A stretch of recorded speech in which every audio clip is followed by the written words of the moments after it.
Pa-charge pa. Ano? Nag-charge, di ba? Gamit itong portable mini fan ng Yule. At dahil malapit na nga ang summer, ayon, bumili nga pala ako ng mini portable fan na pwedeng mag-charge ng phone. Try nating pahanginin. Ito yung number 1. Ito yung number 20. Ito yung 40. Ito yung 60. Ito yung 80. Ito yung 100. Ah, grabe. Sobrang taas ng lakas. Grabe, oh, ang lakas niya. Oh my goodness. Kita nyo naman, ang buong na. Nataas talaga, makita nyo ga? Hindi lang yan basta-basta mini fan. Pwede ring magpatong ng cellphone dyan. O, habang bukas ang mini fan, pwede kang manood ng kahit ano cellphone mo. May kasama na rin yung charger. May kasama ring lace kung gusto nyo.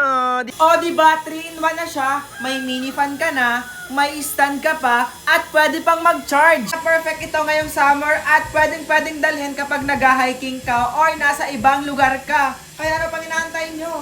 Mag-check out ka na. Nasa yellow basket ko lang.